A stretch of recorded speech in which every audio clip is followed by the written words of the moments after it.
Jennifer Knipe was only 2 when she lost her beloved father to cancer. She has few memories of him, but felt a burning desire to learn more about him when she was getting married and felt his overwhelming absence. She set out on a journey to learn about the father she barely knew, and the result is a documentary film entitled Life After Now. Take a look. 2 years after my dad died, my mom, Ruth Knipe, married Larry Blank. I was ecstatic. I had a father who was fun and attentive. I was normal. And as lucky as I was, my new family allowed me to deny that someone important had simply disappeared. Someone whose DNA I shared. Maybe I was like him. I didn't know. I didn't even know his story. And back in New York City, where I live now, I was planning my wedding in 2005, and I found myself grieving for the father I never knew. Joining me now is Jennifer Knipe. Welcome. Thank you. Was your dad talked about when you were growing up? Yes, I mean, that's the thing. Everyone wanted to talk to me about him, but I wouldn't let them. I didn't want to talk about it. I didn't want anyone to know. You know, I had a new dad now, so I wanted everyone to think that was my dad, this is my family, I'm normal, I'm not, because I didn't know anyone else who had lost a father or a parent. No one was divorced. I mean, I grew up in a very small town in Nebraska, so that was not normal, and I wanted to be normal. And that persisted through adulthood? Probably until maybe in college I started talking about it a little bit more, but again, I didn't really know anything about my dad. I never asked. You know, my parents would tell me, I guess, as much as they would tell me as much as I would listen, but I wouldn't really listen. So, and only in college I started thinking, wow, who am I? You know, how am I like him? Am I like him? You know, am I more like my mom? I mean, so those questions started coming in my 20s. And then you're about to get married, and you really felt his absence. Was it, there was no one to walk you, well, there was somebody to walk you down the aisle, but yeah. Was it that thought? Yeah, it was just all of a sudden like, wow, there's like a missing person here. And I never noticed before. Like, and I was 30, I think 32, and I thought, this is, you know, this is something I need to check out, because it's, I think I looked back and I thought of all the things I did. I would end friendships for no reason. I would break up with boyfriends for no reason, because I think I felt like people leave, and I don't want to be hurt, so I'm going to leave them first. How did your mom and stepdad respond?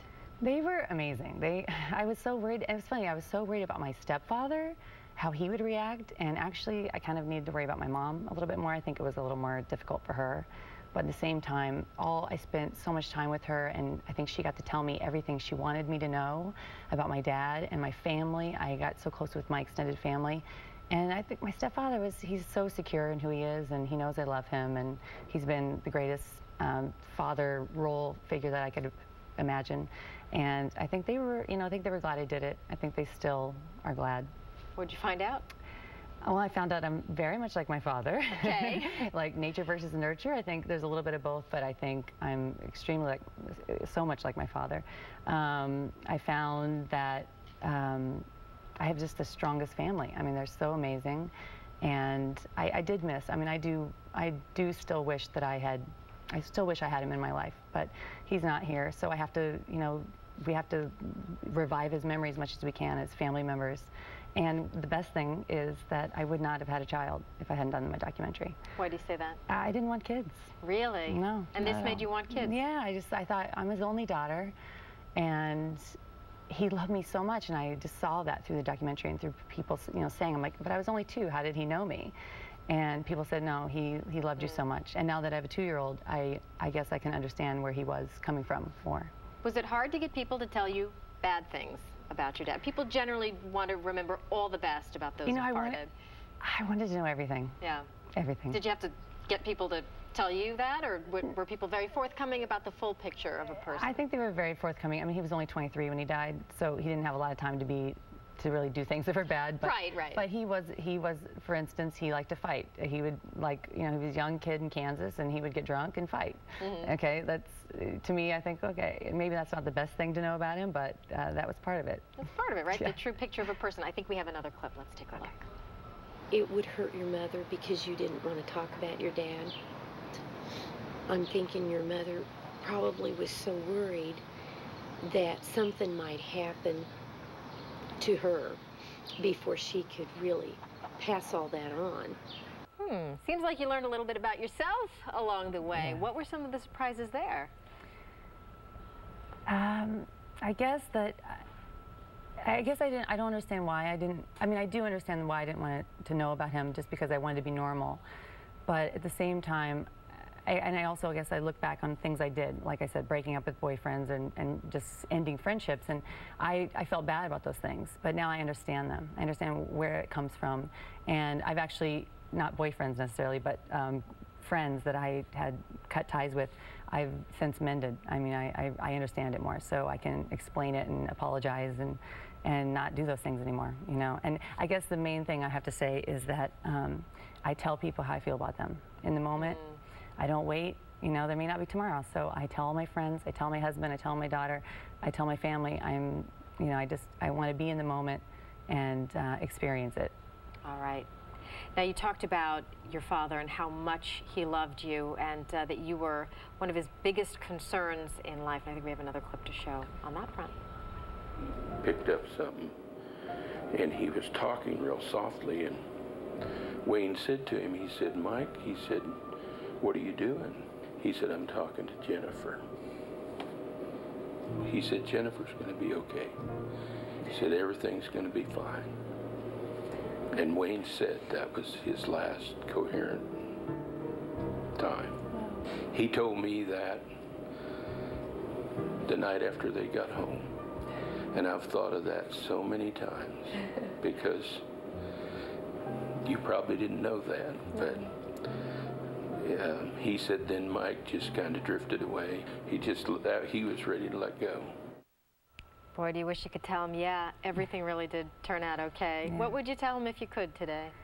Well, I would say partly thank you for being you and loving me the way you did, and I'm so happy I have his, you know, I think my family always says I have his grit. Okay. And I think that's the reason why I'm in New York City, and you know, I've always felt like I had something to prove, or I wanted to do things, and I think that's a big part of it. Next, Jennifer is joined by Dr. Robin Goodman to shed more light on the impact of such loss and long-term effects. Stay with us.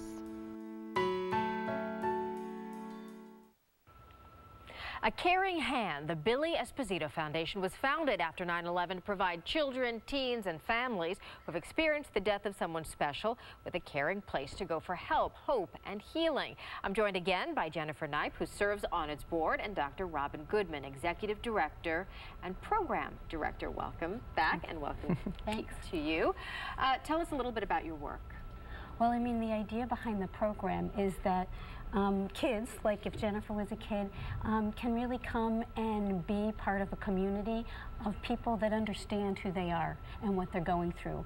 And one of the things about our program is that the kids come with their caregivers, their parents, so that everybody is working on their issues as a family, and they also kind of can feel good about the fact that somebody else is taking care of that other part. The kids worry about the parents, and the parents worry about the kids. And then here, everybody gets to come and be themselves, and they don't have to hide their grief for maybe the first time. A lot of the programs we talked about today separate the children from their parents because maybe there are things they wouldn't say in front of their parents. What is the benefit of having the parent there with them?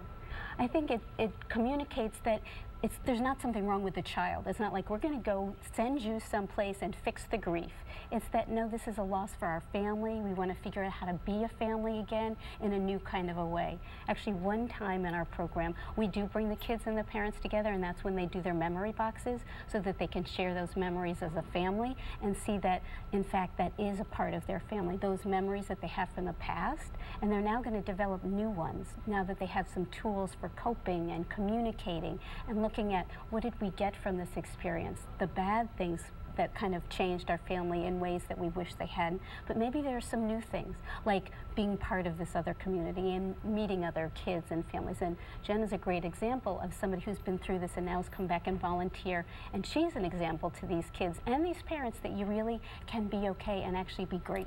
And why did you decide to get involved? Obviously, your personal experience had something to do with that. Well, I was actually just starting on the documentary at the time. My friend said, you know, you should join this cause? And I was like, absolutely. So, and I was a little nervous because I was still in my grieving process a little bit. So joining it, it was difficult to do it. But at the same time, being with those kids, I was with the teens at first, just watching how they, you know, when you have lost a parent and you know someone else has, you're already in this group. Like, you already get each other. You don't have to say it. You get it. And what was great about them is we would do, you know, the activities, but they would ask each other the hard questions. They were the ones interacting with each other. We just had to sit back and watch them do it.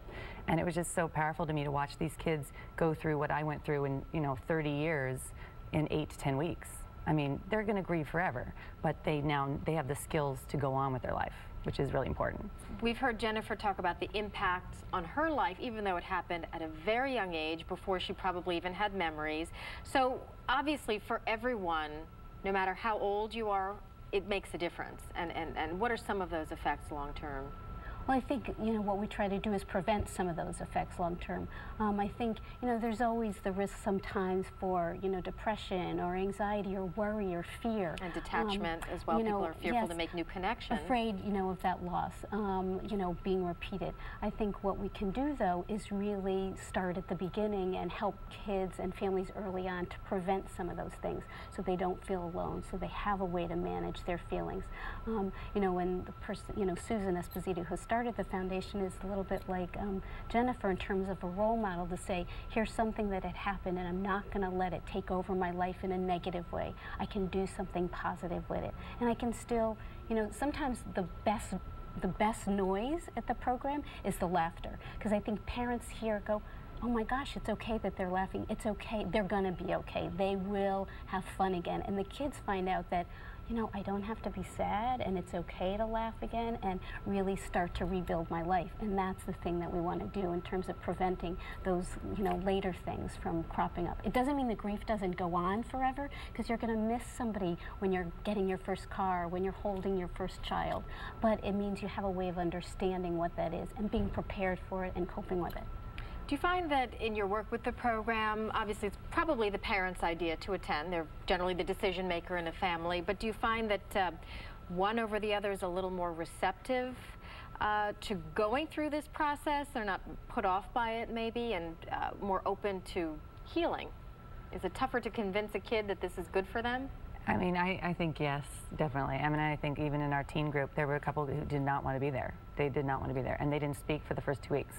But then all of a sudden something happens, it clicks, and whether they want to be there or not, they feel better, you know, being there. So they know it helps. We've had parents say, what do you mean, I have to be in the group? It's like, well, yeah. And then at the end they say, I'm so glad you made me come. And then, you know, after we just finished one of our sessions, and one of the moms told me that going home after the very first night, the kids said, I hate when you're right, Mom, because they had a good time and they were glad they came. Well, and that's what we want. Yeah. Yeah, and I'm sure you want to encourage more people to come and do that. Sometimes people are very private about their grief. Right.